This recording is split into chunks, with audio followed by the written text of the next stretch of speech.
Hello everyone, this is your master teacher Surbhi Gupta from Vedantu and मेरी कक्षा में आपका स्वागत है। वेलकम टू टुडे सेशन, जहां पर उन बच्चों को जिनको कुछ नहीं आता या जिनकी बहुत बुरी हालत है उनको मैं बताने वाली हूँ कि चैप्टर वाइज वो कौन से टॉपिक्स है जो डेफिनेटली 2024 एसएसटी बोर्ड एग्जाम में आने की संभावना 99% है। 1% क्योंकि यार क्या पता सीबीएसई का, बट 99% है। अगर आपने ये टॉपिक्स कर लिए तो डेफिनेटली आपको अच्छे मार्क्स लाने से कोई नहीं रोक सकता।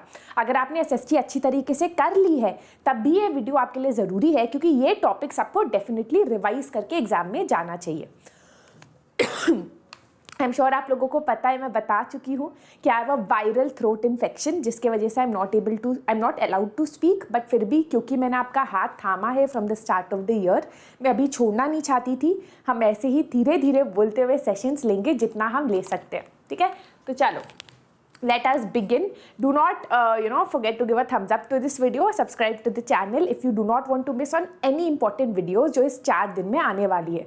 ये 4 दिन में जो भी वीडियोस आएंगी ये आपके लिए सोना है, सोना, तो कोई भी मिस मत कर देना। Alright, okay. So let's start with the first history chapter, and that is rise of nationalism in Europe. Now guys, इससे डेफिनेटली 6 to 7 मार्क्स के क्वेश्चंस आप एक्सपेक्ट कर सकते हो, इसलिए इस चैप्टर को आप स्किप नहीं कर सकते, ठीक है? No matter what, you can not skip the chapter. मेरा एक सीरीज आने वाला है, skip the chapter but not these questions. ये 5 सवाल ज़रूर आएंगे। इसमें मैं वो वाले चैप्टर्स कराऊंगी जो यूजुअली बच्चे चैप्टर स्किप करते हैं, तो उन वीडियो को देख के जो क्वेश्चंस मैं आपको कराने वाली हूँ एटलीस्ट वो करके एग्जाम में चले जाना, ठीक है? नाउ इसमें एक मार्क का क्वेश्चन डेफिनेटली पिक्चर बेस्ड आएगा या क्रोनोलॉजी ऑफ इवेंट्स पे आएगा, तो आपको इस चैप्टर का यो याद रखना है कि पहले क्या हुआ था, फिर क्या हुआ था। इवन अगर आपको ईयर नहीं याद कोई बात नहीं, but you should know what came first, what came second, ठीक है? फिर 5 मार्कर टॉपिक्स, क्योंकि इस चैप्टर से 5 मार्कर ज़रूर आएगा। पहला है नेपोलियनिक कोड, जो आपका सिविल कोड है of 1805, right? Treaty of Vienna के क्या क्या फीचर्स हैं। रेवोल्यूशन ऑफ द लिबरल्स 1848, इसका इम्पैक्ट क्या था, एग्जैक्टली हुआ क्या था यहाँ पर। The Balkan crisis this year, super important. Sense of collective identity, ये बहुत ज़्यादा इजी क्वेश्चन है और बहुत ज़्यादा रिपीटेड क्वेश्चन है। एंड लिबरलिज्म के कॉन्सेप्ट पे 3 मार्कर, 5 मार्कर भी आ चुका है, बट 3 मार्कर आने की संभावना है, ठीक है? These are topics that are mostly repeated. Now let's do a fun question. Identify the painting from the options given below. So I'm sure a lot of you have identified it. It is the Frankfurt Parliament. ये Saint Paul church था जहाँ पर काफ़ी सारे लोग जाके उन्होंने convene किया था, making it the Frankfurt parliament, right? अब हम आते हैं नेशनलिज्म इन इंडिया पे। नाउ मेरे हिसाब से इस साल इस चैप्टर से केस बेस्ड क्वेश्चन आएगा, ठीक है? पर कुछ सेट्स ऐसे होते हैं जिसमें वो फ्लिप हो जाता है ना? तो rise of nationalism in Europe से 5 मार्कर नहीं, इस चैप्टर से 5 मार्कर आएगा। तो you have to be prepare for all kinds of questions. तो मेरे हिसाब से केस बेस्ड क्वेश्चन आएगा, 1 मार्कर भी आएगा क्रोनोलॉजी ऑफ इवेंट्स पे या आइडेंटिफाई द एक्ट पे। Let's do one identify the act वाला क्वेश्चन जस्ट टू सी किस टाइप का क्वेश्चन आ सकता है। The movement was a truly mass movement that brought into its ambits thousands of ordinary people, student, workers, peasants. Women also participated in large numbers. Dalit participation was limited. अब आपको पता है कि क्योंकि ये एक मास मूवमेंट है तो या तो नॉन कोऑपरेशन या सिविल डिसोबीडियंस होगा। इन दोनों के बारे में आपने चैप्टर में पढ़ा है।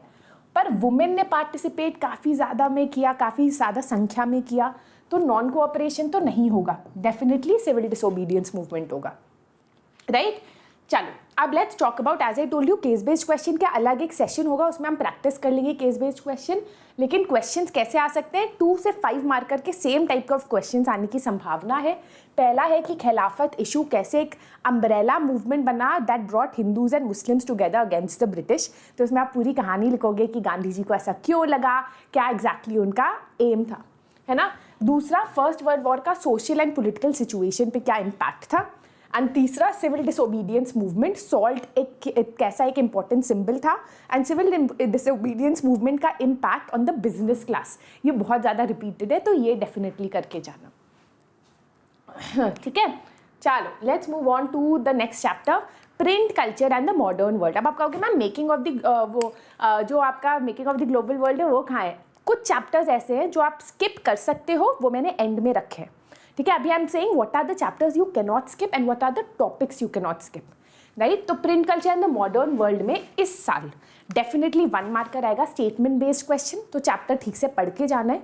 पर अगर नहीं पढ़ पाए तो इसमें ना इस बार impact of print in India काफ़ी इंपॉर्टेंट है। तो जो इंडिया वाला पार्ट है कि क्या कैसे प्रिंट का यूज़ हुआ राष्ट्रवाद के लिए, नेशनलिज्म के लिए, क्या इम्पैक्ट ऑफ प्रिंट था on the poor women of India और the poor people of India या वुमेन ऑफ इंडिया, ये वाला पार्ट काफ़ी इंपॉर्टेंट है, ठीक है। चलो वो हो गया हिस्ट्री। अब हम आते हैं सिविक्स पे। पावर शेयरिंग एक ऐसा चैप्टर है, बहुत छोटा चैप्टर है, बट इससे सबसे ज़्यादा MCQ आते हैं। ऑलमोस्ट 4 to 5 मार्क्स के क्वेश्चंस जो है MCQ से ही आते हैं, ठीक है। एक 2 मार्कर भी आ सकता है श्रीलंका बेल्जियम सिचुएशन पे कि वहाँ पर क्या एथनिक वेरिए कॉम्पोजिशन था, you know some basic question, but इसे आपको MCQ अच्छी तरीके से करना है। Let's try one MCQ। Which of the following stay, oh by the way at the end of the session I am gonna give you a surprise. बताना तो मैं भूल ही गई, वो क्या सर, 2 सरप्राइजेस, एक नहीं 2 लड्डू दूंगी, तो वीडियो को एंड तक जरूर देखना। विच of the following statement accurately distinguishes between majoritarianism and power sharing. अब मेजॉरिटेरियनिज्म क्या होता है?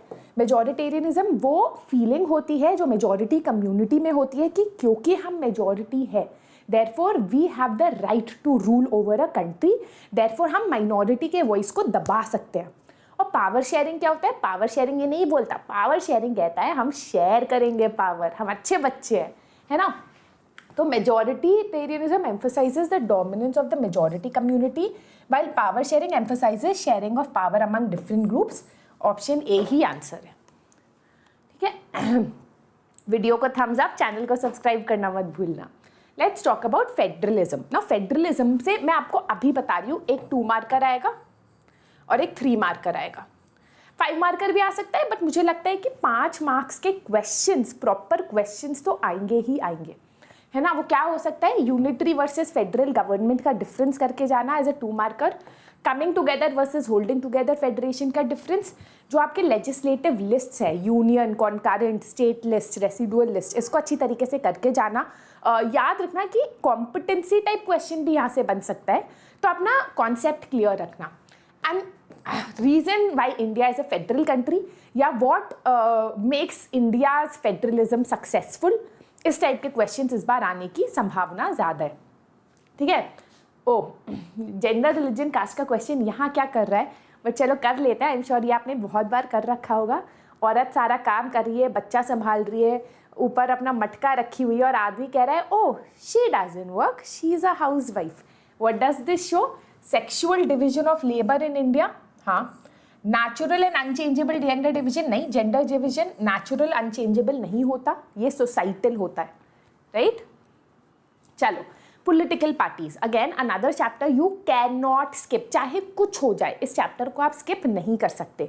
इसमें इस बार मल्टी पार्टी सिस्टम का कॉन्सेप्ट इंपॉर्टेंट है, इसके बेनिफिट्स क्या है, इसके डिफेक्ट्स क्या है, what are the challenges and reforms जो पॉलिटिकल पार्टी के सामने है, और नेशनल और रीजनल पार्टी को हम अलग अलग कैसे डिफाइन करते हैं। कुछ याद आ रहा है? 6% of the total number of votes, 4 seats in the लोक सभा, 2 seats in the state legislative assembly। नहीं याद आ रहा तो कोई बात नहीं, जब सिविक्स का मैराथन करेंगे तब आ जाना, रिवाइज करा दूंगी, ठीक है। अच्छा, बाय द वे मैं पहले भी बता चुकी हूँ कि chapter wise 5 most important, most repeated, most likely to come in the exam वाले सेशंस भी आने वाले हैं यार। उसमें सिर्फ 10 मिनट का सेशन होगा, वो प्लीज़ देख लेना, उसका PDF डाउनलोड कर लेना। मैं बता रही हूँ, मज़े ही मज़े होंगे, ठीक है।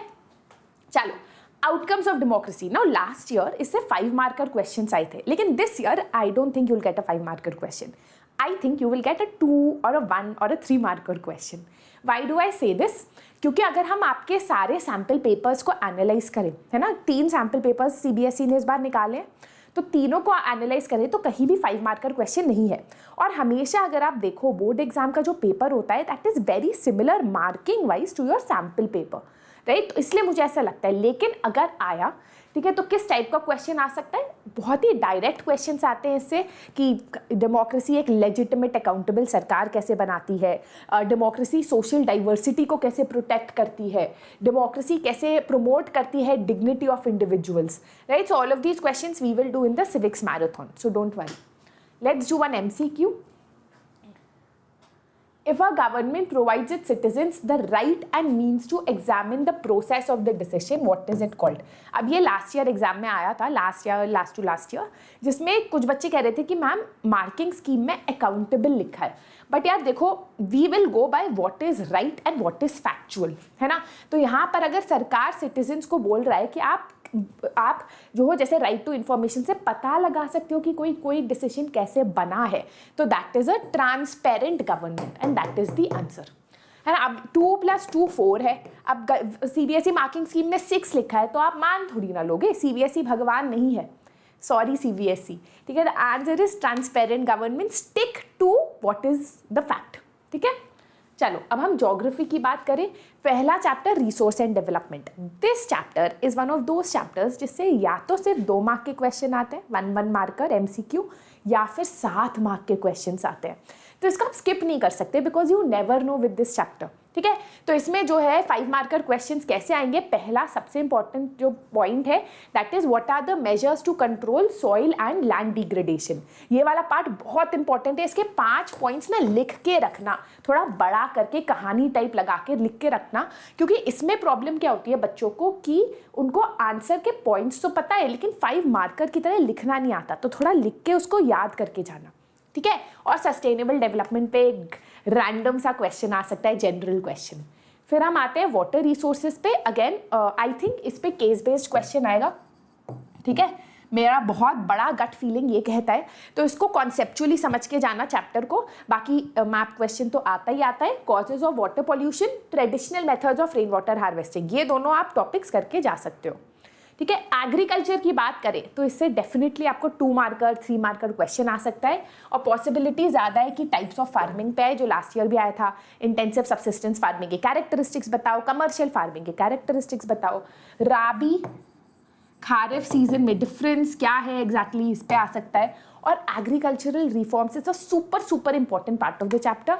इसका भी 5 मार्कर लिख के जाना, ठीक है, जिससे आप एग्जैक्ट टू एग्जैक्ट याद करके लिख पाओ एग्जाम में। Mineral and energy resources. Now this is one chapter which you will get most of the questions as maps. But even if you get a theory question and if you are thinking of skipping this chapter कि यार नहीं हो रहा है, नहीं समझ आ रहा है, नहीं पढ़ रहा है, तो इसका एक मैं निकालने वाली हूँ सेशन जो आज या कल में आ जाएगा कि ये 5 सवाल ज़रूर आएंगे from mineral and energy resources. सिर्फ वो 5 क्वेश्चंस करके चले जाओ, है ना। उसका PDF भी आपको मिल जाएगा, हमारे डिस्क्रिप्शन बॉक्स में लिंक है, वहाँ पर अपडेट होते रहेंगे सारे PDFs, so you can just do those chapters, ठीक है। अब किस टाइप के क्वेश्चंस आते हैं, don't worry, you might get a question that says कि आयरन और बेल्स बताओ इंपॉर्टेंट कर्नाटका वाले, बट यार मेरे हिसाब से ना ऐसे क्वेश्चन अब कम आते हैं, आ सकते हैं बट आपको टाइम नहीं है अब याद करने का, तो इससे आप जनरल क्वेश्चंस याद करके जाओ। For example energy is required for all activities, explain with example, या क्यों ज़रूरत है कि हम non conventional sources of energy पे इन्वेस्ट करें, है ना, या energy saved is energy produce, support the statement. इन सबके आंसर्स मैं आपको बताऊंगी जब हम मैराथन करेंगे, राइट। अगला है manufacturing industries. No manufacturing industries ना इस साल is like a you don't know what will come, है ना। 5 मार्कर लास्ट ईयर तक आता था, specially on the importance of manufacturing industries, कि मैन्युफैक्चरिंग इंडस्ट्रीज बैकबोन है, इस टाइप के क्वेश्चन बहुत आते थे, और इंडस्ट्रियल पॉल्यूशन पे बहुत ज़्यादा आता था। So these 2 were like definite 5 marker till last year, है ना। लेकिन इस बार कुछ पार्ट इंक्लूड हो गया है वापस से चैप्टर में। लोकलाइजेशन से मेरा मतलब ये नहीं है कि इंडस्ट्रीज किसी जगह लोकेटेड क्यों है। बच्चे लोग मैम ये आउट ऑफ सिलेबस है, मैम आप गलत पढ़ा रहा है। लोकलाइजेशन से मतलब है कि आयरन एंड स्टील इंडस्ट्री छोटा नागपुर प्लाटू में क्यों है, जूट इंडस्ट्री हुगली में क्यों है, तो इस टाइप के क्वेश्चंस आ सकते हैं। So you have to be prepared for that, right.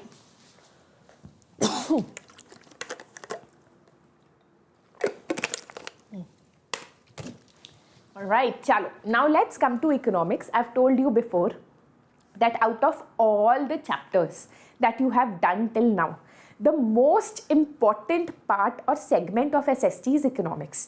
इसमें से पहले जो ये 3 चैप्टर्स हैं ये तो आप छोड़ ही नहीं सकते, क्योंकि इससे आपको 27 मार्क्स के क्वेश्चंस आ सकते हैं, 20 से 25, 25 से 27, 28 उतने मार्क्स आ सकते हैं, ठीक है। सो you can not leave this. Economics में अगर हम डेवलपमेंट की बात करें, अगेन इससे केस बेस्ड क्वेश्चन आ सकता है, MCQ आएगा, आएगा ही आएगा, या फिर 2 मार्कर क्वेश्चन, है ना। बट मेरे हिसाब से this is the kind of paper you are going to gate.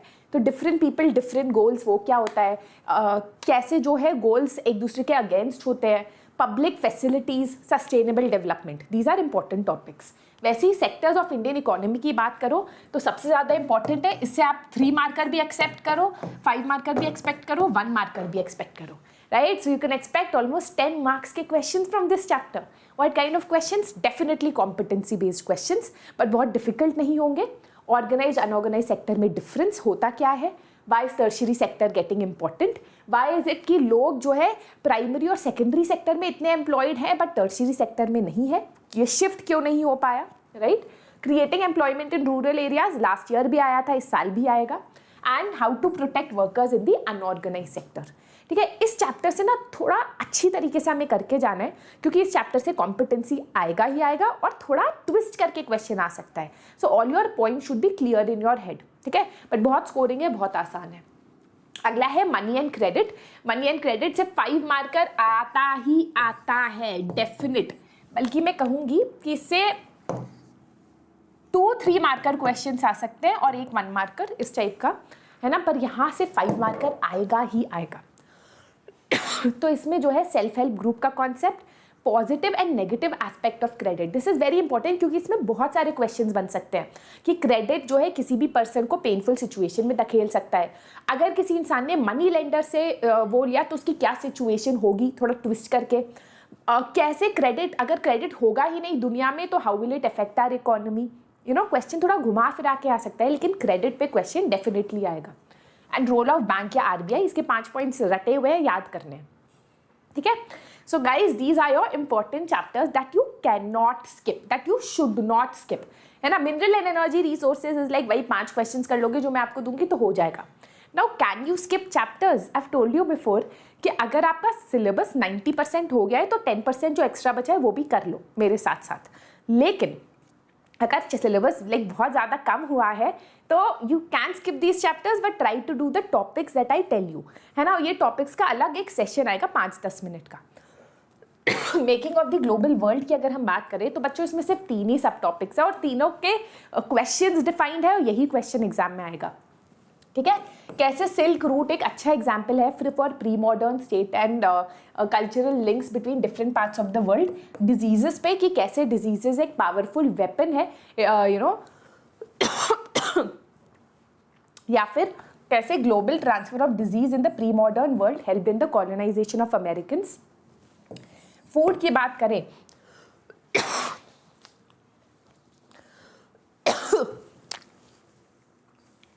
Okay, हाँ 4 दिन ओके। तो कैसे food can act as a you know link for long distance cultural exchange, ठीक है। इस टाइप के क्वेश्चन आ सकते हैं। ग्लोबलाइजेशन में एक ही है, what are the factors that have enabled globalisation, उसमें आपका टेक्नोलॉजी और लिबरलाइजेशन आता है। इससे आपको MCQ आएगा जो काफ़ी ट्रिकी होगा, है ना। अब G21 अगर आपने किया है कर लो, नहीं तो इसकी 10 मिनट वीडियो जो आएगी वो देख के ख़त्म कर लो, ठीक है। इतना फोकस मत करो उस पर। MCQ डेफिनेटली आएगा यहाँ से जो काफ़ी ट्रिकी होगा, तो आपको अच्छी तरीके से ये चैप्टर समझ के जाना है, ठीक है। Gender, religion and caste, again I don't think may be एक सेट में क्वेश्चन आ जाए, but I don't think it will come, like it is a very important chapter. लेकिन चैप्टर बहुत आसान है, तो इसके जो 5 सवाल मैं आपको कराऊंगी ना वो ज़रूर करके जाना, ठीक है। तो कैसे डिस्क्रिमिनेशन अगेंस्ट वुमेन होता है, कैसे कम्युनलिज्म क्या है, how is it seen in everyday life, what are the problems of caste in politics, all of that. अब हम forest and wildlife resource पे आते हैं। गाइस ये बहुत छोटा चैप्टर है, इसको मिस मत करना। अगेन इससे MCQ आने की ज़्यादा पॉसिबिलिटी है, specially related to forest conservation और टाइप्स ऑफ फॉरेस्ट, ठीक है। ये काफ़ी ज़्यादा इंपॉर्टेंट है दोनों पार्ट्स, और यही है चैप्टर में, तो आपको ये करके अच्छी तरीके से जाना है। अब आई एम श्योर कि आप में से काफ़ी बच्चे या तो डर रहे होंगे कि यार कितना सिलेबस है, सिर्फ 4 दिन है। कुछ बच्चों में एनर्जी आ गई होगी, इवन तो मेरी आवाज़ इतनी धीमी है कि यार हाँ बहुत मज़ा आएगा, फोड़ के आएंगे SST का exam. Now I have 2 surprises for you. The first surprise is, guys, I have given you a test assignment of 10 questions. ठीक है, ये ऐसे 10 questions है जो PYQs है, बहुत मुश्किल नहीं है. I want you to do those 10 questions and rank yourself. ऐसे हम हर एक सेशन में आपको होमवर्क देंगे असाइनमेंट का, जो आप करके अपने आप का इम्प्रूवमेंट भी देख पाओगे and you will be able to practise questions also. ठीक है, तो पहला आपका सरप्राइज या आंसर, आप मुझे ज़रूर अपना स्कोर कमेंट सेक्शन में बताना. दूसरा सरप्राइज ये है कि अगर आपको लग रहा है कि Vedantu is giving you live classes, free classes, test assignments, PYQs, PDFs, क्या ये काफ़ी नहीं है? नहीं, ये काफ़ी नहीं. हम आपको एक और चीज़ दे रहे हैं, and that is you can ask doubts in a live online form from top master teachers. तो मैं तो आपके डाउट्स ले ही रही हूँ, बट वेदांतु के प्लेटफॉर्म पे भी आप अपने मास्टर टीचर, तो Ananya sir, I am sure आप में से काफ़ी बच्चे उनको जानते होंगे, आप उनसे डाउट्स ले सकते हो. You can ask your doubts from him, right. 4th और 5th मार्च को होगा from 3 to 6 PM. So if you want to attend this class, जो नीचे फॉर्म दिया गया है डिस्क्रिप्शन में, उसको भर देना and you can join and ask your doubts. ठीक है, कमेंट में मुझे बताना आज का सेशन कैसा लगा. Are you guys ready for tomorrow session? Please pray for my voice and I hope आपको आज का सेशन अच्छा लगा. We'll continue having very important sessions, इतनी ही धीमी आवाज़ में आते रहना. आपने साल के शुरुआत से मुझ पे भरोसा किया है, साल के इन 4 दिनों में भी मुझ पे भरोसा करो. Trust me, the questions I will make you do, the chapters I will make you do, everything will come in the exam. उसके अलावा कुछ और नहीं आएगा. This is your master teacher Surbhi signing out. See you in the next session.